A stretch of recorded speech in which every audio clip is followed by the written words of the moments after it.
Trolling करने के बजाय आप कुछ अच्छा करके देखो ना। तो एक राजनीति में सफर कितना खतरनाक होता है, कितना डेंजरस होता है। फाइनेंशियली भी दुश्मन भी आपको बहुत बनेंगे, दुश्मनियां भी बहुत होंगी। पैसे कमाने आपका लाइफ सफर करेगा, फैमिली सफर करेगा, बिजनेस सफर करेगा, हर चीज सफर करके तब हम समाज सेवा के लिए आगे निकलते हैं भाई मेरे। जैसे मुसलमान कहता है कि मैं धर्म की रक्षा करने के लिए तलवार उठाएंगे, मैं कहता हूँ बिल्कुल हिंदुओं को भी धर्म की रक्षा करने के लिए तलवार उठाना चाहिए। तो हमारे वेदों में, हमारे शास्त्रों में लिखा गया, और हमारे देवी देवताओं के हाथ में एक हाथ में शस्त्र, एक हाथ में शास्त्र होता है। शस्त्र और शास्त्र दोनों होते हैं, तो उसके कहीं न कहीं क्यों दिया गया है, हमारे देवी देवता ऐसा क्यों करते थे, शास्त्रों में ऐसा क्यों लिखा गया है। तो हमारे शस्त्र और शास्त्र दोनों, जहाँ शस्त्र से काम चलेगा हम वहाँ शस्त्र से काम चलाएंगे, जहाँ शास्त्र का काम होगा वहाँ हम शास्त्र वाली बातें भी करेंगे। मतलब वहाँ का एक एसएसपी, मतलब सोच के देखो कि मानसिक बीमार ऐसे अधिकारी को मैं मानता हूँ। मतलब डीआईजी, एसएसपी और एडिशनल एसपी, सिटी एसपी, मतलब महकमे के बड़े बड़े अधिकारी प्रेस कॉन्फ्रेंस करते बैठे हैं कि बड़ा सा स्कैम हमने पकड़ लिया, ये कर लिया वो। अब मुझे कोई आइडिया नहीं कि भाई हुआ क्या है, मुझे ये तो बताओ कि चल क्या रहा है। मुझसे बोला आप पे आरोप थे कि आपने बहुत लोगों ने नौकरियां लगाने के नाम पे पैसे लिए। मैंने कि 1 रुपए का एविडेंस अगर मेरे खिलाफ है तो आप दिखाओ। मुसलमानों का वो बोलबाला हुआ करता, अगर किसी मुसलमान ने ये काम कह दिया ना, ये ऐसे होगा तो ऐसे ही होता था। प्रतिबंध लगा दिए जाते थे, मतलब धर्म के खिलाफ कुछ भी बोल देते थे। गौ मांस खुलेआम बिकता था। मेरा पहला सवाल आपसे सर ये है कि आप एक नॉन पॉलिटिकल बैकग्राउंड से आते हैं और ऐसे में एक इतना बड़ा ऑर्गेनाइजेशन खुद से स्टैब्लिश करना, इसके बारे में सोचना ही बड़ी चीज़ होती है। आपने इसके बारे में कैसे सोचा और वो लाइफ का कौन सा डिफाइनिंग मोमेंट था जब आपने सोचा कि आप ये करने वाले हैं? एक्चुअली पढ़ाई के बाद जो है मेरा जो बिज़नेस है, कारोबार, वो रियल एस्टेट का है। तो काफ़ी टाइम बाद 2014 का चुनाव होने वाला था। तो 14 के चुनाव में जब मोदी जी का नाम प्रपोज किया गया एज ए प्रधानमंत्री के तौर पे, तो देश की राजनीति ने जो है ना एक नई करवट ली थी कि एक होता है ना, एक मोदी जी को जाना जाता है प्रो हिंदू नेता के तौर पे। तो कहीं ना कहीं लगा कि हम उसमें क्या कंट्रीब्यूट कर सकते हैं। मुझे ये लगा कि हम जो है मोदी जी के लिए अपना योगदान क्या दे सकते हैं। तो हमने सोचा कि भारतीय जनता पार्टी में सब लोग काम कर रहे हैं, तो कहीं ना कहीं कुछ जो हमारी जनता है, जो पब्लिक होती है, वो पॉलिटिकल पार्टियों से नाराज़ रहती है, क्योंकि कहीं ना कहीं उनके कस्में वादे टूटते रहते हैं, जो हमने कमिटमेंट करी होती है फुलफिल नहीं कर पाए होते हैं पब्लिक के सामने। तो इस वजह से काफ़ी सारी चीज़ें जो हैं वो होती रहती हैं। तो मेरा एक जो है ना वो था कि हमने एक जो है ना मोदी जी का यूथ ब्रिगेड टाइप का एक वो बनाया था कि हमने जब मोदी जी के लिए, हम लोग सिर्फ मोदी जी के लिए काम करें, क्योंकि मेरी विचारधारा जो है ना वो प्रो मोदीवादी है। मैं मोदी जी को अपना आराध्य मानता हूँ। आराध्य मीन्स कि पॉलिटिक्स में होता है ना कि हम इसको मानते हैं कि गुरु। तो मैं मोदी जी को अपना आराध्य मानता हूँ, अमित शाह जी को आदर्श मानता हूँ, और विचारधारा मेरी योगी जी वाली है। तो कहीं ना कहीं हमने सोचा, और उसके बाद हमने एक ऑर्गेनाइजेशन बनाया था मोदी यूथ ब्रिगेड करके। तो उसमें हमने काफ़ी काम करा उस पर। तो 2014 से लेके जो है ना, 14 से पहले मैं सेकुलर हुआ करता था। सेकुलरिज्म का जो कीड़ा हर हिंदू के जो दिमाग में चलता है ना, वो मैं भी वही था। तो मैंने सोचा कि मोदी के लिए सबको जोड़ा जाए, सबको साथ लाया जाए, सबका साथ सबका विकास वाली जो बातें थी वो करी जाए। तो उस पर हम लोग उस चीज़ को लेके आगे बढ़ रहे थे। तो उसी 2000 काम करते करते मोदी चुनाव जीते, देश के प्रधानमंत्री बने। तो हमें कहीं ना कहीं मजबूती मिली, क्योंकि जब आपके विचारधारा के लोग जब सत्ता में आते हैं ना, तो कहीं ना कहीं आपका जो काम करने का तरीका है या रफ्तार है कई गुना बढ़ जाती है। तो हम लोगों को एक नई ऊर्जा मिली मोदी जी के रूप में, और देश के युवाओं ने, मतलब हमारे जितने संगठन कार्यकर्ताओं ने बहुत ऊर्जा से, उमंग से काम करना शुरू किया संगठन के लिए। 2017 में एक ऐसी घटना घटी जिसके बाद मुझे जो है ना एक प्रो हिंदू नेता, मतलब ना कट्टर हिंदूवादी नेता का मुझे बनने पे मजबूर कर दिया। क्योंकि 2014 से 17 तक में जितने बहुत सारे कार्यकर्ता ऐसे थे संगठन में जो मुस्लिम भी थे, तो मुसलमानों को लेके भी मैं चल रहा था। मैं चलो कोई नहीं, ये सब एक जैसे नहीं होते हैं, सब जो देश की बात कर, राष्ट्र की बात कर, हम उसको साथ ले सकते हैं। लेकिन 2017 में एक ऐसी घटना घटी जिसपे हमने जो है ना मतलब काफ़ी मुसलमानों की मदद करी थी। तो उन मुसलमानों की जिनकी हमने मदद करी थी ना, तो कहीं ना कहीं मतलब जब भी मंच शेयर हो या जब भी मंच पे बैठने की बात होती थी या प्रोग्राम हम शुरू करते हैं, तो हम लोग जो है गायत्री मंत्र से उच्चारण, तो मैं कहीं ना कहीं जितने भी हमारे एक हमारा मेंबर हुआ करता था का जो है मुस्लिम, तो उसकी जो चीज़ें थी ना, उसने मतलब कभी मैं देखूं कि जब भी चीज़ें हों ऐसी, दीप प्रज्वलन किया जा रहा है या कुछ गायत्री मंत्र का उच्चारण किया जा रहा है, तो मंच छोड़ के चला जाया करता था। मुझे कहीं ना कहीं चीज़ें खटकनी शुरू होगी। और वो जब भी अपनी बातें शुरू करे या जब भी अपनी बात रखे, तो उसमें अपना जो उसका होता है, मुसलमानों में जो बोलता है ना अपना, पता नहीं उन लोग के कैसे वर्ड यूज़ होते हैं, वो बात बोल के वो अपनी बातों को स्टार्ट करना शुरू करता था। तो मुझे लगा कि हमारी चीज़ों को तो वो ये मंच से छोड़ के चला जाता है और अपनी बातों को ये रखता है। मतलब कहीं ना कहीं ये अपनी धर्म को सबसे ऊपर रखता है, राजनीति बाद में रखता है। और आज के डेट में क्या है, राजनीति के चक्कर में लोग धर्म को पहले बाद में कर दिया लोगों ने, राजनीति पहले ले आते हैं, स्पेशली हिंदूज जिनके अंदर सेकुलरिज्म का कीड़ा है। वो मेरे अंदर भी था, 14 से 17 तक रहा है, मतलब 14 से पहले तो था ही मैं ऐसा कि नहीं सब एक जैसे नहीं होते हैं। 17 की वो जो घटना हुई, मैंने काफ़ी चीज़ों को नोटिस किया, फिर मैंने उसको जो है ना संगठन से निकाला। वो संगठन में प्रदेश का अध्यक्ष हुआ करता था उत्तर प्रदेश का, तो उस समय मेरी पे FIR करेगी। FIR में भाजपा के बड़े नेता जो आज भी कई जो है बड़े मंत्री हैं, कैबिनेट मिनिस्टर के तौर पे हैं, आज भी उत्तर प्रदेश की सरकार में आज भी मौजूद हैं वो।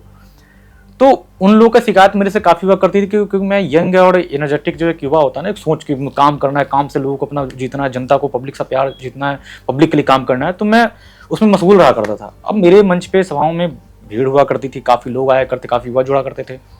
अब उन लोगों का ये रहता था कि आप हमें अपने मंच पे बुलाओ, तो मैं ये सोचा कि पॉलिटिकल मंच नहीं है, मैं अपनी मोदी जी की विचारधारा को, राष्ट्रवादी विचारधारा को मैं आगे बढ़ाने का काम कर रहा हूँ, मैं आपको अपने मंच पे क्यों बुलाऊं।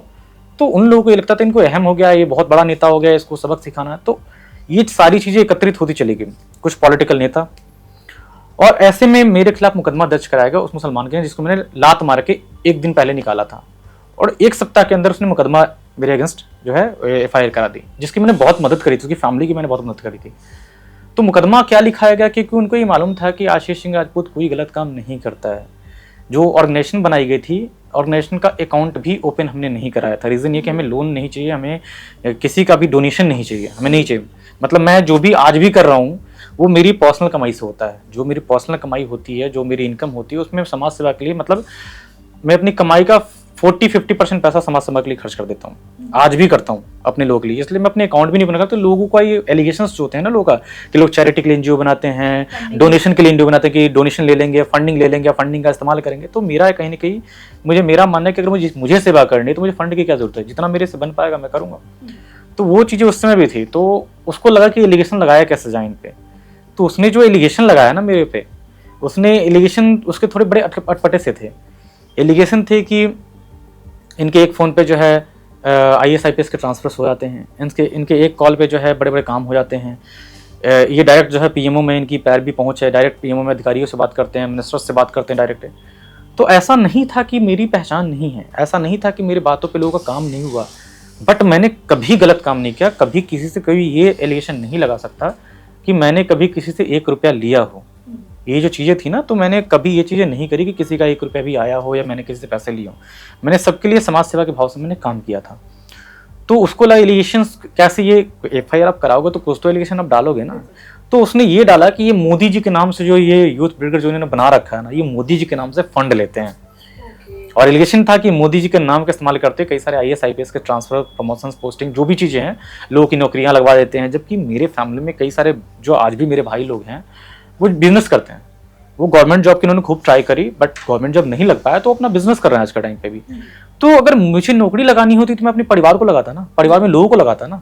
अगर मैं नौकरी लगाता तो उनकी क्यों नौकरी लगाता मैं। तो एलिगेशन ऐसे ढूंढे कि पैसे दे के नौकरियां लगवाते हैं लोगों की, ये पैसे दे के ट्रांसफर कराते हैं लोग, पैसे इनको देते हैं, ये किसी का ट्रांसफर प्रमोशन वगैरह कराने का काम करते हैं।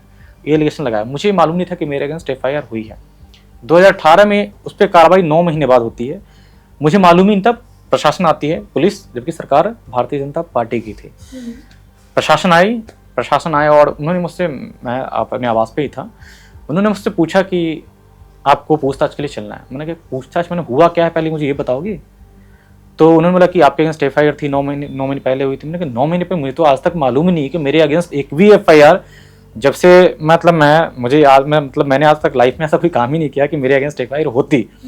तो ये FIR मुझे मालूम, आपने नोटिस क्यों नहीं भेजा पहले, या कोई FIR की कॉपी या कुछ तो आता है ना, नोटिस आता है, ऐसा कुछ आया नहीं। बोला कि नहीं हमने आपको भेजा था, आपने लिया नहीं। मैंने कहा मेरे घर पे आवास पे आज तक एक लेटर नहीं है, मैं कैसे इस चीज़ को झुटला सकता हूँ। तो आप जानते हो प्रशासन का काम कैसा होता है, चीज़ें कैसी होती हैं। तो उसमें वो सारी चीज़ उसने झुटलाई, बोला कि आपको पूछताछ के लिए थाने चलना। मैंने कहा चलो भाई, अब मैं पहले भोला वाला इंसान, जब मैंने कोई गलत नहीं किया तो मैं क्यों डरूंगा। तो वो कहे कि आप मेरी गाड़ी में बैठ जाइए। मैंने कहा नहीं, आपकी गाड़ी में क्यों बैठना है। मैंने कहा कि मेरी गाड़ी, मैं अपनी गाड़ी से जाऊँगा। तो मैं अपनी गाड़ी से गया थाने तक। फिर वहाँ पे देखा कि काफ़ी पूछताछ के बाद कुछ कर नहीं रहे हैं। इन्होंने ट्रांजिट रिमांड की डिमांड करी कि हमें रिमांड चाहिए हम यहाँ पे। तो 5 बजे के अप्रॉक्स जो है गाजियाबाद अदालत से इन्होंने ट्रांजिट रिमांड मांगी थी हमारी।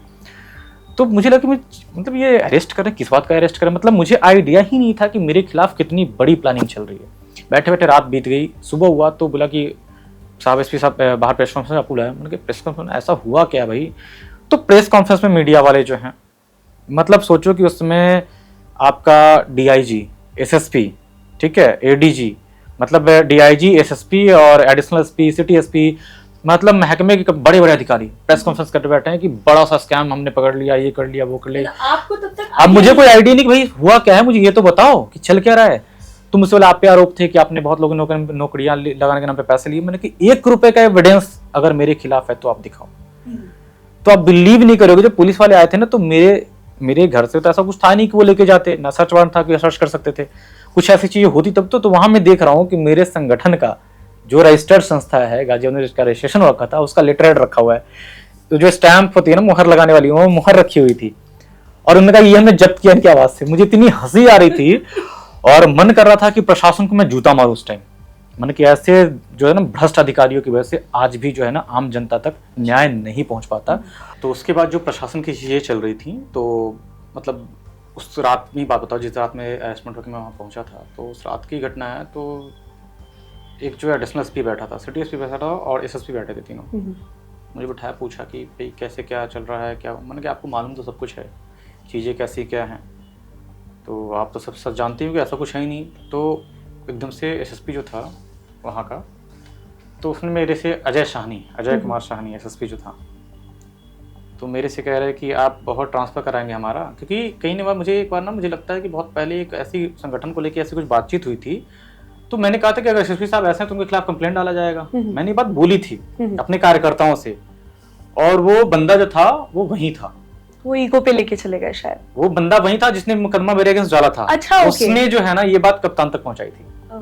उसने ये बात कप्तान तक पहुंचाई थी कि इन्होंने आपके कहा था कि अरे वो क्या है उसके अगेंस्ट, तो मैं कंप्लेंट डालूंगा उसको, तो उसको नौकरी जो उसको सस्पेंड हो जाएगा उस तरह। तो वो ये चीज का इस्तेमाल जो है ना उसने वहां किया, प्रशासन का। प्रशासन अपनी ईगो पे लेगी। प्रशासन को ये मालूम ही नहीं था कि चीजें फैक्ट, अगर वो जानता कि किस परिवेश में या किस परिस्थिति में ऐसा कहा गया था। अगर कोई भी प्रशासन है, चाहे वो आईएएस हो, आईपीएस हो, कोई भी हो, जनता का जो है ना एक तरीके से आप मान सकते हो कि जनता का सेवक होता है। बिल्कुल। और हम लोग जनप्रतिनिधि हैं, जनता के लिए काम करते हैं, और जनता के लिए काम करके जनता की आवाज पहुंचाने के लिए हम अपनी समस्याओं को सुनकर हम डीएम या तक ज्ञापन देते हैं कि सर इस पर कार्रवाई करी जाए। उसने कोई चीज सुनी नहीं मेरी बात, और वो मेरे से हाँ बहुत नेता हो गया, तुम्हारे से नेता बहुत देखे, मतलब बहुत सारी चीजें जो है ना, जो बंद कमरे के अंदर की बात बता रहा हूँ आपको, ये सारी चीजें हो रही थी। तो बहुत मन के देखो आपको भी सारी बातें पता है कि गलत क्या है, कहीं कुछ नहीं। तो नहीं, आप मेरा ट्रांसफर कराएंगे, मतलब आप मेरी ये वो करेंगे, वर्दी उतरवाएंगे, इतनी औकात किसी की नहीं। प्रदेश में एक से एक नेता हैं और किसी की इतनी औकात नहीं। चाहे भाजपा की सरकार, आप क्या सोच रहे हो मेरा कुछ बाल बिगाड़ लोगे आप मेरा, मतलब आप मेरा बाल भी उखाड़ नहीं सकते। ये स्टेटमेंट थे एक के, मतलब बता ना जैसे गुंडा माफिया बात कर रहा हूँ। ये बातचीत किसी ऑफिसर की तो नहीं लगती। और ये ऑफिसर एक नहीं थे, वहाँ 4 बैठे थे, लेकिन उसमें से कोई वो जो थे ना, एक शर्मा जी थे और एक कोतवाल थे। मतलब ये दोनों समझ रहे थे कि चीजें पूरी गलत हो रही इनके साथ, ऐसी चीजें नहीं होनी चाहिए थी। बट वो एक सिटी एसपी और एक कोतवाल जो सीओ था, वो क्या कर सकता था? ऑब्वियसली एक एडिशनल एसपी और एक एसएसपी, ये दोनों जो थे ना, उनके अंदर एक पता नहीं ये क्यूरियोसिटी होती है ठाकुरवाद वाली कि अच्छा ये ठाकुर है, इनकी सारी गर्मी में निकालूंगा। उनके दिमाग में कुछ और चल रहा था, जबकि मैं जातिवाद पे, मेरी राजनीति कभी हुई ही नहीं है। बिल्कुल, मैं राजनीति जातिवाद पे, मेरी राजनीति शुरू से धर्मवाद पे थी। मैं सनातन धर्म, हिंदू धर्म के लिए काम करता हूँ, मैं उसी पे राजनीति शुरू से करता आ रहा हूँ। तो मेरी कभी भी किसी जात पात में मैं बिलीव नहीं करता हूँ। मेरे लिए चाहे वो किसी भी कम्युनिटी का मेरा भाई है, आप मुझे प्यार से घर बुलाओ, कहीं भी मुझे कोई बुलाता है, मैं वहाँ बैठ के नहीं खा सकता, मैं बैठा भी सकता हूँ, सो भी सकता हूँ, रह भी सकता हूँ उसके साथ, मुझे कोई आपत्ति नहीं। मेरे जितने स्टाफ्स है ना वो सारे आप देखोगे ओबीसी कम्युनिटी से हैं, एससी कम्युनिटी से। कई सारे स्टाफ मेरे फ्रेंड सर्कल में ऐसे लोग हैं जो मुझसे जुड़े हुए हैं। तो मैं जात को मानता तो फिर उनको अपने पास रखूंगा क्यों? इनसे तो मुझे भेदभाव करनी चाहिए ना। तो वो मैं नहीं करता हूँ। लेकिन ये जो चीजें थी उनको पता था कि इनके साथ गलत हो रहा है, बट फिर भी उसने चीजों को करा नहीं, और प्रेस कॉन्फ्रेंस मॉर्निंग में करके सारी चीजें कर दी कि हमने ये पकड़ लिया, वो पकड़ लिया। अगर अधिकारी आपका करप्ट है ना, चाहे सरकार कुछ भी हो, आपको न्याय नहीं दिला सकती। बिल्कुल, क्योंकि न्याय का रास्ता सबसे पहले लॉ एंड ऑर्डर, न्याय का रास्ता सबसे पहले प्रशासन से होकर गुजरता है। नेता मंत्री तो बात की चीजें हैं। आप नेता मंत्री से जाकर अपनी शिकायतें करोगे कि सर इसने ऐसा किया मेरे साथ, वो तो फोन उठा के अधिकारी को ही बोलेगा ना, भाई देखो जरा जांच करो। जांच तो उसी को करनी है। अगर वही भ्रष्ट है तो आप क्या उम्मीद करते हो कि वो न्याय कर देगा? कभी न्याय नहीं कर सकता। वो अधिकारी जो खुद भ्रष्ट है वो क्या न्याय करेगा? तो सारी चीजें चल रही थी। तो फिर जो है प्रेस कॉन्फ्रेंस कंडक्ट करने के बोलने का कोई फायदा तो है नहीं। तो कुछ बातें वो ऐसी बोल गए कि नेताजी की सारी गर्मी निकल गई। मैंने कोई बात नहीं, जिंदगी रही, राजनीति मैं भी कर रहा हूँ। सत्ता क्या, जो पावर का एक जो है ना, पावर का नशा, पावर में आप आज हो तो आप कुछ भी कर लो। मैंने जिस दिन मैं आया ना, मैं बख्शूंगा किसी को नहीं। ये मेरी वर्डिंग्स थी, ये मैंने बोला था। मेरे बोलने के बाद पता है क्या किया? मतलब वहां का एक एसएसपी, मतलब सोच के देखो कि उसकी मानसिक मानसिक बीमार ऐसे अधिकारी को मैं मानता हूँ कि आप गुंडे की भाषा में बात करते हो, आपको पता सारा मैटर है कि कुछ नहीं, इस मैटर में कुछ भी नहीं हो सकता ना, इसमें कुछ हो सकता है। उस मैटर को आपने तिल का तार इतना प्रेस कॉन्फ्रेंस किया, इतनी हाईलाइट करी, जी टीवी, एनडीटीवी, आज तक, जी न्यूज, सारे इंडिया के लीडिंग चैनल में चल रहे थे कि 100 करोड़ का स्कैम। अरे 100 करोड़ में कितने जीरो लगता है तुमको मालूम है? अगर तुमको मालूम 100 करोड़ छोड़ो, मेरे घर से तू 1 करोड़ तो छोड़ो, मेरे घर से 10 लाख तो निकाल के दिखा दे। जो पैसे कहते हैं वो, उसने मीडिया में बताया कि इनके पास इतने सिक्योरिटी गार्ड्स होते हैं, इनके पास जो घर जाकर देखो इनकी सुविधा, इनके पास गाड़ी है। अरे मेरा कारोबार बिजनेस रियल एस्टेट का रहा है, मेरा खुद का अपना बिजनेस है, तो क्या बिजनेस में पैसे नहीं कमाता हूं, भीख थोड़े मांगता हूं? तो मेरे पास गाड़ी नहीं हो सकती, मेरे पास मेरे स्टाफ नहीं हो सकते, मेरा ऑफिस नहीं हो सकता, मेरे पास गार्ड नहीं हो सकते। तो इसकी सोच ऐसी थी कि ये बहुत पैसे कमाते इसलिए इन्होंने गार्ड रखा होगा। और वो चीजें तो अगर वो कायदे से ढूंढे तो पेपर वर्क में मैं वही तो कहा था कि आप जांच तो करो, आप जांच करोगे, आप मेरे अकाउंट तो छोड़ो, जिसके अकाउंट को मैं पूरे 6 महीने का आप स्टेटमेंट मांगते हो, काउंटर इलाहाबाद हाईकोर्ट से 6 महीने का मांगा गया था मेरे से। मैंने इनका कहा था भाई 1 साल नहीं 2 साल का ले लो मेरे से, आप प्रूफ तो करो कि मैं गलत हूं। तो आप सोच के देखो कि ऐसे अधिकारी की सोच कितनी घटिया रही होगी, जो एक रजिस्टर्ड संस्था जिसको सरकार ने रजिस्ट्रेशन दिया है, उसके लेटर हेड को, उसके स्टैंप्स को बॉक्स में बंद करके रेड मोहर लगा के वो दिखा रहा है कि हमने जब्त करा है। कसम से बता रहा था कि मुझे लग रहा था कि प्रशासन में ऐसे अधिकारी आज भी हैं, अगर ये जब तक गद्दी पे कुर्सी पे है ना, ये न्याय नहीं कर सकते। और ये बहुत ही बुरा लगता है सुन के कि डेमोक्रेसी मिलने के इतने साल बाद भी आज हम इस सिचुएशन में हैं कि जहां जिनके हाथ में पावर है और जो रिस्पॉन्सिबिलिटी होल्डर्स है, वो आम जनता तो छोड़ ही दीजिए, जो ऑलरेडी आपके पास सारी जान पहचान, पावर, पैसा, सब कुछ आपके पास तो था, मेरे साथ इतना आपको परेशान कर सकते हैं, तो फिर आम जनता का क्या हाल करते हैं? बिल्कुल बिल्कुल।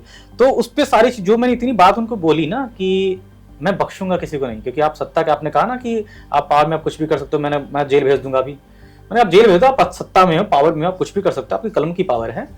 लेकिन अगर मैं कभी सत्ता में आया तो मैं बख्शूंगा किसी को नहीं, क्योंकि मेरे साथ जो अन्याय हो रहा है ना, वो मैं भी देख रहा हूँ, ऊपर वाला भी देख रहा है। बिल्कुल। तो ये चीज मैंने कही, आप बिलीव नहीं करोगे, उस बंदे ने बोला क्या, जो पेपर्स होते हैं ना कोर्ट में लेके जाना पड़ता है साथ में, पुलिस वाले जाते, बोले इधर आओ, उसको बुलाया और उस पे जो है ना धाराएं लिखी 367 और 368। ये वो धारा है जो हाई कोर्ट से ही बेल हो सकती है, ये वो धाराएं लगती हैं जो आपने कोई सरकारी दस्तावेज में छेड़छाड़ करी है, मतलब जैसे कि आपने रजिस्टर्ड संस्था नहीं थी, आपने रजिस्टर्ड के नाम पे फर्जी रजिस्ट्रेशन बता के आपने सारी चीज, ये उस पर धारा लगाई जाती। तो धारा तो कोर्ट में साबित होगी ना, लेकिन उसको तो वहां पे दिखाना था ना कि मैं जेल भेज सकता हूँ, मैं काफी टाइम जेल में रख सकता हूँ, क्योंकि वो धारा लगाएगी तो हाईकोर्ट से एलिगेशन हट सकता है। तो ये सारी कंट्रोवर्सी वहां पे सारी चीज उसने करी, उस चीज को भूल गया होगा, बट मैं नहीं भूला आज भी। तो सोचो कि उसके बाद जब मेरी जमानत हुई, सारी चीजें एविडेंस कोर्ट में, जीरो एविडेंस, कुछ नहीं आया, काउंटर मांगे कुछ नहीं मिला। तो जज साहब के साथ टिप्पणी थी, जैसा मेरे वकील ने बताया था कि जज साहब ने कहा कि आप लोग किस बिना पे ग्राउंड पे आप लोग एफआईआर रजिस्टर करते हो, आप लोग को शर्म नहीं आती? ये स्टेटमेंट हाईकोर्ट के जज के थे, आई थिंक विवेक कुमार सिंह जज थे उस टाइम। तो मेरे मतलब वकील ने बताया कि भैया उन्होंने ऐसा, जज साहब ने फटकार लगाई थी इनको कि तुम सारी, तो अभी तक तुम सबूत इकट्ठा कर, तुमको सबूत नहीं मिला, तुम अरेस्ट कैसे कर सकते हो? तो ये सारी चीजें हुई थी। और बिलीव नहीं करोगे, उसके बाद जमानत जब हुई तो मैं ना 4-6 महीने साल भर मुझे मोदी जी से भी नफरत हो गई। मैं लिटरली अपनी भावना को बता रहा हूँ कि मुझे मोदी जी से भी नफरत हो गई, भारतीय जनता पार्टी से नफरत हो गई, भारतीय जनता पार्टी के नेतृत्व योगी आदित्यनाथ सीएम, तो मुझे सबसे नफरत। मैंने कहा यही नेता, मैंने सारे नेता तो एक जैसे ही हैं, मैं बता रहा हूँ सारे एक जैसे ही है, किसी के भले, मतलब मैं इनके लिए काम कर रहा था, अपना धन से, तन से, मन से मैं इनके लिए काम कर रहा था। किसके लिए?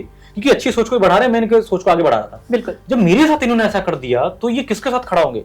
फिर मैंने काफी समय बाद ना सोचते सोचते 6 महीने, साल भर बीत गए, साल बीते, मैं काफी उसमें ना डिप्रेशन, कहते हैं ना कि आप सोचो कि आपने कुछ नहीं करा, इतनी चीज झेलने को नहीं, क्योंकि मेरे लिए सम्मान और स्वाभिमान से बड़ा कुछ नहीं है। और सम्मान और स्वाभिमान पे जब कोई चोट पहुंचाता है ना, तो चीजें बहुत बिगड़ जाती है उस टाइम। तो मेरे को उस समय बहुत झटका लगा था। तो उसी के बाद जो है ना, आपकी जो आपने अभी नाम बताया भारत हिंदू परिषद, मैंने ही 2018 में भारत हिंदू परिषद की नींव रखी थी, क्योंकि मैंने कहा ये सेकुलरिज्म का जो कीड़ा है ना, ये दिन तमाम हिंदुओं को जो है ना ये खोखला कर देगा। तो मैंने बैठे बैठे मैं सोचा कि मैं हिंदुत्व के लिए काम करना, सनातन अपने धर्म के लिए काम करना है। मैं बहुत धार्मिक शुरू से था, अपने धर्म के लिए बहुत काम, मतलब पूजा पाठ में तो शुरू से 40 चीज करता था, मैं धर्म के लिए शुरू से काम करता था और धर्म के लिए सुनता भी नहीं था, बट कोई बोलता था मैं हाँ यार सब ठीक है, बट वो जो कीड़ा था ना कि हाँ ठीक है वाला, अब वो मेरा बिल्कुल जो माइंड था चेंज हो चुका था कि नहीं, अब मेरा धर्म सबसे पहले, मैं अपने धर्म के लिए काम करूँ। मैंने भारत हिंदू परिषद की नींव रखी थी। उसके बाद मैंने संगठन का रजिस्ट्रेशन कराया। जितने भी संगठन के जो मेरे युवा कार्यकर्ता हुआ करते थे उस संगठन के पहले वाले के, मैंने सबको इसमें ट्रांसफर किया, क्योंकि वो कहते थे सर संगठन कोई बना लो, मैं तो, हम लोग तो आपसे जुड़े हैं, हमें आपसे मतलब, हम संगठन से, आप शायद 10 संगठन, आप सब पॉलिटिकल पार्टी बना दो, हम उसमें जुड़ जाएंगे आपके साथ, क्योंकि मैं आपकी विचारधारा से जुड़ा हूँ। सब कार्यकर्ताओं को कहता कि सर हम आपकी विचारधारा से जुड़े, क्योंकि आप गुजरात में मुझे लोग छोटा मोदी बोलते हैं, आप गुजरात जाओगे, अहमदाबाद, गोंडल, कहीं चले जाओ, मुझे लोग कहते हैं छोटा मोदी, क्योंकि मेरे स्टेटमेंट्स, मेरी चीजें ऐसी है ना कि मैं मुझे पैसा कमाने के लिए ना, दाल रोटी के लिए मैं मेहनत करके कमा लूंगा, मुझे जनता का पैसा नहीं चाहिए, मेरी पर्सनल सोच है। तो सारी चीजें हुई, उसका संगठन का विस्तार किया। आज भी संगठन 5-7 राज्यों में चल रही है और अच्छे से काम कर रहा है संगठन जो है। और उस दिन से मैं प्रोवादी, मतलब प्रो हिंदू, कट्टर हिंदू के उस तरफ पे मेरी छवि उधर के आई। क्योंकि मेरी अब जो चीजें होती है ना, आज लोग कई बार देखते हो ना कि मैं वीडियोस देखता रहता हूँ, उसमें आती रहती चीजें कि आपके लिए पहले संविधान है कि पहले धर्म है। तो ये कंट्रोवर्शियल टॉपिक है थोड़ा सा। तो मैं मेरे से अगर कोई क्वेश्चन पूछे ना कि आपके लिए पहले धर्म है कि पहले संविधान है, मैं कहूंगा मेरे लिए पहले धर्म है। मूल्यों से हमें बहुत कुछ सीखने की जरूरत है। आप मूल्यों से सीखो कि अपने धर्म के लिए कैसे जीना मरना होता है। धर्मो रक्षो रक्षिता और धर्म हिंसा तथैव। और हमें क्या पढ़ाया गया हिंदुओं को? अहिंसा परमो धर्म। आप सोचो ना कि कितना बड़ा माइंड वॉश किया गया अहिंसा परमो धर्म। अरे अहिंसा परमो धर्म तो ठीक है, आपकी बातों को हम आगे कर लेते हैं, आपकी बातों को हम मान के जिंदगी में चल रहे थे। आप सोचो ना, इसी अहिंसा परमो धर्म के रास्ते पे चलते हिंदू कहाँ पहुंच गया था? इसी गाजियाबाद जिले में, इसी नोएडा जिले में। आप जो कहते थे ना कि शाम के समय यहाँ पे जो चीजें होती थी, गुंडाई तो बहुत ज्यादा। यहाँ पे मुसलमान गवर्नमेंट सभा की थी, मुसलमानों का वो बोलबाला हुआ करता, अगर किसी मुसलमान ने ये काम कह दिया ना, ये ऐसे होगा तो वैसे ही होता था। और जिसका जो मन करता था, आप बजा लो, होली में डीजे बजा के दिखा दो, काबर में लेके जा दिखा दो, मतलब प्रतिबंध लगा दिए जाते थे। ये शासन हुआ था, मैंने अपनी आंखों से देखा सारी चीजें, ये नहीं कि मैं बातें कर रहा हूँ। और मैंने फील किया, महसूस किया कि इनकी गुंडाई कैसे खत्म हुई। मतलब धर्म के खिलाफ कुछ भी बोल देते थे। गौ मांस खुलेआम बिकता था, काटते थे लोग। उत्तर प्रदेश के अंदर भी कमेला, मेरठ में इतने कमेले चलते थे। तो आप देखो कि ये सारी चीजें किसकी सरकार में आने के बाद हुआ। तो कहीं ना कहीं भारतीय जनता पार्टी की विचारधारा जो है राष्ट्रवादी है और हिंदूवादी छवि के ये राजनीति तो करते हैं, इसमें कहीं कोई दो राय नहीं। कि आपको राम मंदिर 500 साल लगे बनाने में, लड़ाई लगते थे, इस सरकार ने राम मंदिर दिया। तो कहीं ना कहीं हिंदुओं को सोचना चाहिए, सोचने का विषय है कि आज अगर भारतीय जनता पार्टी है और हिंदुत्व को कोई सुरक्षा रक्षा दे रहा, तो ये भारतीय जनता पार्टी ही है जो ये चीजें कर रही है। तो मेरा पर्सनली मानना है, ठीक है। और राष्ट्रवादी विचारधारा पे आपकी जो है party, Bharatiya Janata party obvious सी बात है, काम करे, आर्टिकल 370 रिवोक करना, राम मंदिर बनाना। तो ये सारे जितने एजेंडे आप देख रहे हो ना, तो भारतीय जनता पार्टी की में ही कुवत है जो ये काम कर सकती है। बिल्कुल। क्योंकि और सत्ताधारी जो पार्टियां आई और गई, कभी किसी का आपने कुछ ऐसा देखा नहीं हो। तो सारी चीजें, संगठन बना, विस्तार हुआ, सारी चीजें चलती रह गई। तो अब संगठन काफी अच्छा वर्क कर रहा है अभी 7-8 राज्य में। मतलब पर्सनली मेरे लिए 10-12 लाख लोग काम करते हैं, जो मेरे कार्यकर्ता, जिनको मैं 1 रुपया नहीं देता हूँ, न मैं उनसे 1 रुपया लेता हूँ। मतलब मैं इतना कहता हूं कि तुम्हारे घर अगर 4 कार्यकर्ता अगर आते हैं तो 2-4 10 रुपए मेरे कार्यकर्ता को मैं कैसे जोड़ता हूं कि मैं अगर तुम्हारे यहाँ 2-4 लोग आए तो चाय पानी तो पिला सकते हो ना। बोला भाई साहब बिल्कुल चाय पानी, बस यही करना है। कार्यालय नहीं है तुम्हारे पास, अपने घर को कार्यालय बनाओ, काम करो, बस लोगों के लिए काम करो, अपने धर्म के लिए काम करो।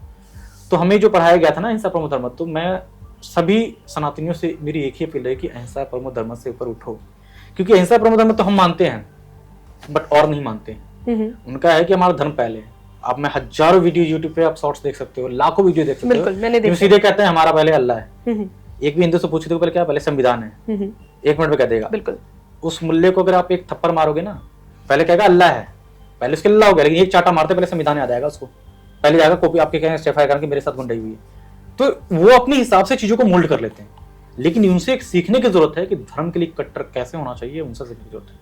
मैं ये नहीं कहता हूं कि कट्टर होकर आप किसी धर्म का आप जो है सत्यानाश करो या उसका विनाश करो या आप आतताई बनो, नहीं। हमारा सनातन धर्म ये सिखाता भी नहीं। बट ये है कि आपके धर्म के खिलाफ अगर कोई जाए, तो हमारे वेदों में, हमारे शास्त्रों में लिखा गया, और हमारे देवी देवताओं के हाथ में एक हाथ में शस्त्र, एक हाथ में शास्त्र होता है। शस्त्र और शास्त्र दोनों होते हैं। तो उसे कहीं ना कहीं क्यों दिया गया है, हमारे देवी देवता ऐसा क्यों करते थे, शास्त्रों में ऐसा क्यों लिखा गया है। तो हमारे शस्त्र और शास्त्र दोनों, क्योंकि जहाँ शस्त्र से काम चलेगा हम वहाँ शस्त्र से काम चलाएंगे, जहाँ शास्त्र का काम होगा वहाँ हम शास्त्र वाली बातें भी करेंगे। तो कहीं ना कहीं मेरी विचारधारा के साथ में सभी हिंदुओं से मेरी यही अपील होती है कि पहले धर्म को बनाओ। अगर धर्म नहीं रहेगा, आप नहीं रहोगे। औरंगजेब के शासनकाल, लोग कहता है 200 साल यहाँ पे अंग्रेजों ने राज किया तो ये हमें आजादी मिली। आप 200 साल को काउंट करते हो, आप उसके पहले के साल को क्यों नहीं काउंट करते हो, जो 800 साल बाद हमें आजादी मिली। इतने साल जो मुगलों ने शासन जो किया है, 600 साल मुगलों ने जो शासन किया है, इस शासन को आप क्या मानते हो, गुलाम। मतलब आप सोचो कि एक हिंदू हो के हम औरंगजेब के काल में, अगर हिंदू के औरंगजेब ने 3 ऑप्शन दिए थे, या तो इस्लाम कबूल कर लो, या तो इस्लाम नहीं मानोगे तो हिंदू होते में तुम्हें अपने पूजा पाठ करने के लिए, तीर्थ पूजन करने के लिए, मंदिर पूजने के लिए जजिया देना पड़ेगा। 2 चीज, या तो तुम मार दी जाओगे। तो जिन्होंने कहा कि नहीं हम जिंदा रहते अपने धर्म देवता को पूजा करेंगे, तो उन्होंने जजिया दिया। कई लोगों ने कन्वर्जन कर लिया। तो तलवार के दम पे जिन लोगों ने सलवार पहना, आज वो ज्यादा ही कट्टर जो मूल्य बने हुए हैं, जो अपने आप को ज्यादा मानते हैं मैं बहुत प्रो हूं। क्या इस्लाम आप यूएई में नहीं है, इस्लाम सऊदी अरब में नहीं है, आप कैम्बोडिया है, आप कहीं भी चले जाओ, आप ये क्या बोलते हैं इसको, मॉरिशस में चले जाओ, मुस्लिम है, इंडोनेशिया है, बाली मुस्लिम कंट्री है, वहां पे भगवान राम की पूजा होती है, वो राम हाँ। को अपना पूर्वज मानते हैं। तो यहाँ के इस्लामिक कीड़े जो हैं, जो मेरा कहने का मतलब भारत के अंदर इस्लाम के इतना प्रो जो लोग बने हुए हैं, ये कैसे बन गए? क्योंकि आप देखो इनकी जो चीजें है ना, माइंड इनका कॉन्सेप्ट शुरू से क्लियर है। माइंड का क्लियर इसलिए है शुरू से, क्योंकि उन्होंने शुरू से कॉन्सेप्ट रखा है कि पहले मेरे लिए धर्म है। तो धर्म के लिए क्या करते हैं, ये अपने बच्चों को स्कूल नहीं भेजते, मदरसे भेजेंगे। मदरसे में पहले इनको धार्मिक शिक्षा दी जाती है, जो हम हिंदू नहीं देते। पहले हमारे लिए गुरुकुल थे, आजादी से पहले गुरुकुल थे, अब गुरुकुल कहाँ चले गए? तो भारत खत्म हो गया है, गुरुकुल खत्म हो गया ना। तो हमारे आज के बच्चे जो रील्स बना के डांस करते हैं, मस्ती करते हैं, उनको कुछ संस्कार, सभ्यता, संस्कृति सिखाई नहीं जा रही है। तो वो तो अपनी करेंगे ना, उनको उसमें मजा आता है, भाई मैं पैसे कमा, मैं चीज कम। वो संस्कार भूल गया, सभ्यता भूल गया, अपनी संस्कृति भूल चुके हैं। क्योंकि ये तीनों की शिक्षा आप बचपन से ही देते जब रहोगे ना, तो वो बड़े होते हुए इस चीज को फॉलो करेंगे। अब बचपन से उनके दिमाग में डाला जाता है इस्लाम है, अल्लाह है, अल्लाह के सिवा कुछ नहीं है। उनके है कि बस उनके आप जो कुरान है, कुरान में आए थे, लेकिन पढ़ो ना कि दुनिया में सिर्फ मदीना में ना चाहिए इनको। क्यों भाई? दुनिया में सिर्फ मदीना में, उनका कॉन्सेप्ट क्लियर है कि हमें सिर्फ मदीना चाहिए, हमें सिर्फ इस्लाम चाहिए। मतलब उनको यह है कि अगर मौका मिले तो हिंदुस्तान का भी इस्लामीकरण वो कर देंगे। ये फैक्ट है। और सबसे बड़ी पुरानी राजनीतिक जो चीजें हुई हैं, गांधी जी की सबसे बड़ी लाइफ की गलती, जब जिन्ना ने पाकिस्तान मांगा धर्म के आधार पे, तो आपने फिर क्यों अडॉप्ट किया मुसलमानों को कि जिनको रहना रह लो? अगर वो चीज आज नहीं होती ना, तो भारत की राजनीति की जो दिशा और दशा होती ना, वो अलग होती। यहाँ जितने नेता राजनीति कर रहे होते, वो राजनीति इस बेस पे कर रहे थे कि हम विकास ऐसे करेंगे, हम एजुकेशन ऐसे देंगे, हम शिक्षा ऐसे देंगे, हेल्थ, इस पर राजनीति हो रही थी ना। तो धर्म की बीज तो तुम लोगों ने बो की छोड़ी है। तो आजकल धार्मिक राजनीति भारतीय जनता पार्टी की तो तुमने छोड़ी क्यों थी? क्योंकि कहीं ना कहीं धर्म को हमें आगे बढ़ाना है, तभी तुम्हें, क्योंकि 80% आपकी जो है जो है आपकी हिंदू कम्युनिटी है। तो यहाँ 80% होने के बावजूद हमें राम मंदिर बनाने में 5 साल लग जाते हैं, 500 साल लग गए। तो आप अंदाजा लगा सकते हो कि जहां 80% मुसलमान हो गए, तो ये 20% हिंदुओं का क्या हाल होगा। मतलब इतने होने के बावजूद औरंगजेब यहाँ शासन करके गया, तो हिंदुओं का क्या हाल होगा। आज भी आप इंस्टा पे देख लो, आप ट्विटर्स पे देख लो, इतने हेट स्पीच आते हैं ना, हिंदू के देवी देवताओं के अगेंस्ट गंदी गंदी चीजें करी जाती है, बहुत सारी चीजें बहुत फैलाई जाती है कि देख के आपके ना खून खोल जाएंगे। अगर जो हिंदू को देख के, अपने देवी देवताओं को, अपने सनातन धर्म के खिलाफ अपमान देख के वो बर्दाश्त कर जाते हैं, वो हिंदू सेकुलर है। और सेकुलरिज्म का क्या जिनके अंदर है ना, उन्होंने ही सेकुलरिज्म का जिनके अंदर किया ना, तलवार के दम पे सलवार उन लोगों ने ही पहनी थी, और आगे भी वो पहनेंगे। मैं जानता हूँ कुछ सनातनी, कट्टर सनातनी की वजह से हिंदुत्व आज बचा हुआ है, और सत्ता में जो केंद्र की सरकार है, राज्य की सरकार है, ऑब्वियस सी बात है हिंदूवादी सरकार है, इसमें कहीं कोई दो राय नहीं है। अब हमें ये करना है कि हमें कैसे हिंदुत्व को आगे बढ़ाना है। तो हमारा संगठन जो है भारत हिंदू परिषद, हमारा संगठन का मेन एजेंडा गुरुकुल स्थापना करना है, गौशालाओं का निर्माण करवाना है। संस्कृत हम लोग पहले अपनी, जब मेरी एजुकेशन होती उसमें संस्कृत विषय हुआ करता, अब संस्कृत कहाँ चला गया? संस्कृति को ही आपने खत्म कर दी। तो कहीं ना कहीं संस्कृत को पाठ्यक्रम में शामिल कराना है। गीता को आप एक जो सब्जेक्ट के तौर पे लेके आओ। कहीं भी आप जैसे हर चीज का एक यूनिफॉर्म होता है, यूनिफॉर्म सिविल कोड जो गवर्नमेंट लाना चाहे, क्यों लाना चाहिए? मैं क्यों बोल रहा हूँ हिंदूवादी सरकार है? क्योंकि हिंदू जो होते हैं ना, वो किसी के विरोधी नहीं होते हैं। तो हिंदूवादी सरकार कहना गलत नहीं है, क्योंकि हम किसी के विरोधी नहीं ना। अगर हम कहते हैं आईपीएस बनते हैं तो हमें वर्दी मिलती है, आईएएस बनते हैं उसका ड्रेस कोड होता है। अगर हम स्कूल जाते हैं ड्रेस कोड है, कॉलेज जाते हैं ड्रेस कोड है, एडवोकेट बनते हैं लॉयर ड्रेस कोड है, पॉलिटिशियन का कुर्ता पजामा ड्रेस कोड है। तो हमें जब स्कूल में जाते हैं हमें हिजाब पहनने की इजाजत क्यों होनी चाहिए? वहां आप ड्रेस कोड पे आओ ना। तो आप धार्मिक आप बन रहे हो, आपको जो तक नहीं, हम एजुकेशन लेने जाते हमें बुर्का पहनने की इजाजत है। तो आप अपने धर्म को लगे हमारा धर्म ये कहता है। मैं सॉरी यहाँ पे आपको रोकना चाहूंगी। अभी जैसे एक कुछ दिन पहले मीडिया में ये बात आई थी, एक स्टेट है जहाँ पे कलावा बांधने के लिए मना किया गया, तिलक लगाने के लिए मना किया गया, बट हिजाब पहनना अलाउ किया गया है। केरला, हाँ। तो मैं कर्नाटक में भी चीजें चल रही हैं। सो मेरा पॉइंट वही है कि ये तो काइंड ऑफ हिपोक्रेसी हो रही है। बिल्कुल। सो इसके बारे में भी आप जरा, क्योंकि देखिए ये चीजें हिपोक्रेसी होने का रीजन ये है ना कि आप, उनकी पॉपुलेशन वहां ज्यादा है।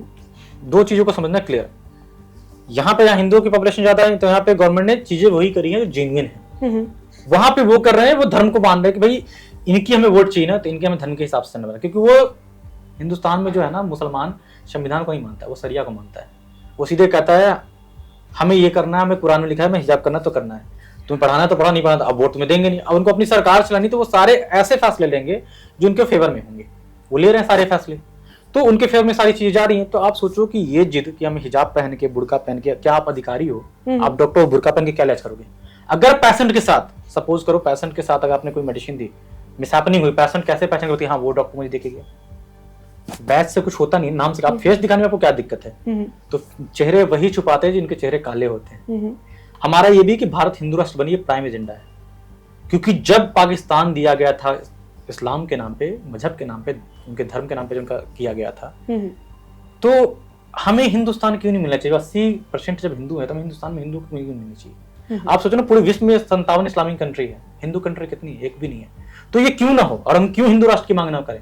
हिंदू राष्ट्र मतलब सबकी सुरक्षा की गारंटी, हिंदू राष्ट्र मतलब सबकी समानता है, हिंदू राष्ट्र मतलब सबकी सहभागिता बराबर। हिंदू कभी किसी को गला नहीं काटा। आपने हिंदू ने कहा कभी सुना कि हिंदू जय श्री राम बोल के कहीं फट गया उनकी तरह? नहीं फटेगा, क्योंकि हिंदुओं के संस्कार ऐसे दिए ही नहीं जाते हैं। हिंदू को कहा जब तुम पे कोई रक्षा की बात आए, शस्त्र उठा तो तुम अपने शस्त्र उठाओ, ये नहीं कि पहले जाके जय श्री राम करो गला काट दो। मुसलमानों को इसी पहले से ट्रेंड करी जाती है कि भाई पहले अगर अल्लाह के खिलाफ कोई बोले उसका गला काट दो। तो आप सोचो कि उनको ये बचपन से सारी चीजें शिक्षा दी जाती है, वो उस चीज को फॉलो करते हैं। उनके लिए कोई अब आप चाहे मोदी गवर्नमेंट हो, चाहे कितना भी आप उनको खाना पीना दे दो, राशन पानी दे दो, सुविधाएं दे दो, उनको नहीं चाहिए। तो मैं भारतीय जनता पार्टी से मेरी एक अपील रहेगी, एकदम क्रिस्टल क्लियर बोल रहा हूं मैं, कि उनको ये करना चाहिए कि आपको मुसलमान कभी वोट नहीं करेगा। आप अपने दिमाग को सेट कर लो, आप जो राजनीति कर रहे हो ना राष्ट्रवाद हिंदूवाद की, आप वही राजनीति करो, आपको हिंदू करेगा वोट। लेकिन आप जो सबको लेके चलना, वो वक्त चला गया। आपने कोशिश करी ना, जो सीटें कम हुई, आपने सारी सुविधाएं दी, आपके साथ एक मुसलमान खड़ा नहीं होगा। ये फतवा जारी करते हैं। हिंदू को कभी सुना कि मंदिर से फतवा जारी हुआ है? तो हम अपनी धर्म और संस्कृति को बहुत पीछे छोड़ते जा रहे हैं। तो कहीं ना कहीं नए युवाओं को जागरूक करने की जरूरत है कि हमें धर्म और संस्कृति रहेगी तो हम रहेंगे। आने वाली पीढ़ियों को आप क्या दोगे? आने वाले पीढ़ियों का क्या इस्लामीकरण करवाओगे अपनी पीढ़ियों का? नहीं, कोई भी नहीं कराना चाहेगा ना। तो यही है कि हिंदू कभी नहीं कहता कि हम किसी का गला काटेंगे, लेकिन मैं कहता हूं कि हिंदू को इतना आजादी होना चाहिए कि अगर कोई अपनी रक्षा कर रहा है ना, तो अगर तो आपके धर्म पे, जैसे मुसलमान कहता है कि मैं धर्म की रक्षा करने के लिए तलवार उठाएंगे, तो मैं कहता हूँ बिल्कुल हिंदुओं को भी धर्म की रक्षा करने के लिए तलवार उठाना चाहिए, बिल्कुल उठाना चाहिए, इसमें कहीं कोई दो राय नहीं है। संविधान जब आपका गला काट रहा होगा कोई भी इंसान ना, अगर मुसलमान आपका गला काट रहा हो, संविधान आपको बचा लेगा? नहीं बचा सकता ना, उसमें आपको शस्त्र बचाएगा। उसमें आप थोड़े कहो कि आपको 302 लग जाएगा, आप मुझे छोड़ दो। आप बोलो वो आप गला काटेगा, उसको फर्क नहीं पड़ता, क्योंकि उसके लिए पहले धर्म है। तो मेरे लिए अगर कोई क्वेश्चन पूछने के, मेरे लिए पहले संविधान है, पहले धर्म है। मैं पहले अपने धर्म को मानता हूँ, मेरे लिए पहले भगवत गीता है। आप सोचो ना कि उस संविधान के कटघरे में भी भगवत गीता पे रख के जो है कसम दिलाई जाती है हिंदू को। तो कहीं ना कहीं वो धर्म को हम सबसे ऊपर मानते हैं, तभी तो हमें गीता की कसम दिलाई जाती है। हिंदुओं की सबसे बड़ी कमी ये है ना कि कुछ भी होता है तो हिंदू साथ बैठे होते हैं, ये इंतजार में होते हैं कि भाई सब लोग आएंगे तभी तो आएंगे। गोल टोपी वालों का एक कॉन्सेप्ट क्लियर है, अगर एक मैसेज डालो मदरसा से गया भाई पहुंचो, गोल टोपी वाले अपने खाना छोड़ के, अम्मी कहेगी अब्बू कहेंगे कुछ भी, किसकी नहीं सुनेगा, वो जाएगा। उसकी अम्मी कहेगी तुम जाके शहीद हो जाओ, वो जाके वो कहेगा भाई तू जाके कट जा, अल्लाह के नाम में मर जा, कोई फर्क नहीं पड़ता, जाके फट जा, कोई फर्क नहीं पड़ता। हिंदू कह रहे हैं मेरा बेटा मर जाएगा। आज के डेट में भगत सिंह सबको चाहिए, लेकिन पड़ोसी घर खुद नहीं करता। सबको कट्टर हिंदू चाहिए कि हिंदू को रक्षा कौन करेगा, लेकिन दूसरे का बच्चा करेगा, अपना बच्चा नहीं करना चाहिए। अपने बच्चों को बनाएंगे तो पहले बच्चे के भविष्य देने के लिए, भविष्य में आपको यही था कि सुरक्षित, भविष्य में सबसे इंपॉर्टेंट है सुरक्षा, क्योंकि भविष्य तभी आपका अच्छा हो जब सुरक्षित हो। जब सुरक्षित नहीं तो भविष्य कैसा? जब कमा रहे हो, सारे कुछ कर रहे हो, घर बना रहे हो, परिवार बना, सब लूट लिए जाओगे, मार दिए जाओगे, काट दिए जाओगे, कल आपके प्रॉपर्टी कब्जे कर लिए जाएंगे, तब क्या कर लोगे? तो पहले सुरक्षा। तो कहीं ना कहीं सुरक्षा से होके ही ना रोजगार का रास्ता निकलता है, व्यापार का रास्ता निकलता है। जो लोग कहते हैं ना कि यहाँ पे सरकार नौकरियां, ये सुरक्षा ही सब चीज की जिम्मेदारी होती है। तो ये सारी चीजें हम लोग कोशिश कर रहे हैं कि जितने हिंदू धर्म के लिए जितना काम कर सके, मंदिरों का पुनर्निर्माण, जहां मंदिरें टूटी हुई हैं, मूर्तियां टूटी, हम लोग जितना काम कर सकते हैं अपने धर्म के लिए हम लोग कर रहे हैं। और भारत हिंदू परिषद किसी भी ऑर्गेनाइजेशन से जुड़ा नहीं है, एक इंडिविजुअल ऑर्गेनाइजेशन है भारत हिंदू परिषद। मेरे सारे कार्यकर्ता बिल्कुल खुल के काम करते हैं और जितना बन पाता है हम धर्म के लिए कर रहे हैं। कोशिश करेंगे कि आगे चल और भी चीजों को अच्छा किया जा सके। ठीक है, इसी से जुड़ा हुआ मेरा एक सवाल है सर, आपने कई बार बात करी सोशल मीडिया की जी। आज के टाइम पे क्योंकि आपका ऑर्गेनाइजेशन एक यूथ फेस के साथ आता है, आपका फोकस भी यूथ पॉलिटिक्स के ऊपर है, सो आज के टाइम पे बहुत सारे हमारे देश के यूथ जो पार्ट है उनका ये मानना है कि पॉलिटिक्स तो एक दलदल है, जैसे मैंने शुरू में कहा, और ये बोलने के साथ साथ कोई पॉलिटिक्स में जाना नहीं चाहता, चीजों को सुधारना नहीं चाहता, लेकिन केवल बैठकर ऑनलाइन ट्रोलिंग कर सकते हैं। तो वो जो यूथ है, जो लाइफ का ऐसा पार्ट है जब इंसान में सबसे ज्यादा एनर्जी होती है, वो बहुत कुछ कर सकता है देश के लिए, खुद के लिए, समाज के लिए, तो उस एनर्जी को ऑन ग्राउंड कैसे यूज किया जाए, इसके बारे में आपका क्या सोचना है? देखिए, जो ट्रोलिंग कर रहे हैं सोशल मीडिया पे बैठे लोग जो है ना, मेरा पर्सनली ये मानना है कि खाली बैठे लोग हैं और कहीं ना कहीं इनकी कमाई का सोर्स जुड़ा है सोशल मीडिया से, तो इनका काम भी चल रहा है, ये खाली बैठे हैं। क्योंकि जिसने अपनी जिंदगी में गरीबी देखी होगी ना, वो दिन रात मेहनत करेगा, काम करेगा मुकाम हासिल करने के लिए, और अगर उसे रोजगार नहीं मिलेगा ना तो अपने परिवार को भूखा मरने के लिए नहीं छोड़ सकता। वो चाहे ठेला भी चलाएगा, रिक्शा भी चलाएगा, सब्जी बेचेगा, फैक्ट्री में काम करेगा, वो दिन रात मेहनत करेगा, अपने परिवार का पालन पोषण करेगा, ना कि वो ट्विटर पर ट्रोलिंग करेगा। तो आज के डेट में ट्रोलिंग जो हो रही है, ट्विटर पर ट्रोलिंग कर रहे हैं लोग, कह रहे हैं कि कीचड़ है, दलदल है राजनीति।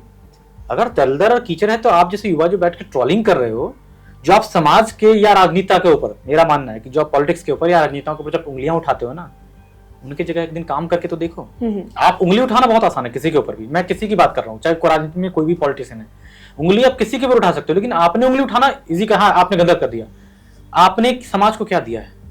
Who are you questioning a politician कि आपने ऐसा नहीं किया, समाज को ये नहीं दिया। सबसे पहला क्वेश्चन मेरा उस इंसान से होगा कि आपने समाज को क्या दिया है? क्या आपको क्वेश्चन पूछने का ही राइट है? क्या आप सिर्फ प्रश्न पूछने के लिए पैदा हुए हो? अगर मैं आपसे पूछूं कि आपने 4 लोगों की समाज में मदद करी है, क्या आपने किसी की मदद करने की कोशिश करी है? शारीरिक रूप से मदद करने की कोशिश करी है? आपने कोशिश करी कोई लाइन में लगा है, वृद्ध है, उसको पकड़ा के वहां तक करे? ये भी एक समाज सेवा है। लेकिन आज की यूथ को कोई कुछ कोशिश नहीं करनी है, वो उनको सिर्फ क्वेश्चन पूछना है। वो क्योंकि क्वेश्चन पूछना आसान है ना आज के टाइम पे, प्रश्न पूछना सबसे आसान है आजकल। कुछ नहीं है, ट्विटर पे आप क्वेश्चन लिख कर डालो, आपको 10 लोग कमेंट करेंगे, 10 लोग उसको टैग करेंगे, 10 लोग रीट्वीट करेंगे। उनको प्रश्न पूछना है, जवाब नहीं पूछना उनको, क्योंकि जवाब सुनना ही नहीं उनको सिर्फ एक आग लगा के निकल जाना। तो क्वेश्चन पूछने बेटर है। मेरे ऐसे युवाओं से अपील है कि भाई मेरे जिससे प्रश्न पूछ रहे हो ना, अगर वो लगता है कि वो गलत काम कर रहा है, आप सही काम करके दिखाओ ना। तो आप नहीं सही काम करो, क्यों नहीं करो कि आपको यार मेरे पास टाइम थोड़ा है इतना। तो सारे काम का ठेका अगर आपके पास समय नहीं है, तो जो पॉलिटिशियन समय निकाल के जो लोग जितना भी कर पा रहे हैं, बोलना आसान करो कि गलत कर रहे हैं, तो आप सही करके उनका रास्ता दिखाओ ना। आप नहीं, क्योंकि आपका वक्त नहीं होगा। तो आप क्वेश्चन पूछना बहुत आसान होता है, लेकिन राजनीति का जो दलदल होता है, मैंने बताया ना कि मैं पर्सनली जो राजनीति करता आ रहा हूँ, तो सोचो मेरी लाइफ में कितनी कंट्रोवर्सी रही है। मैंने अपनी कमाई से, अपनी मेहनत से पॉलिटिक्स करी, अपनी कमाई का 40-50% पैसा मैं समाज सेवा में खर्च करता हूँ।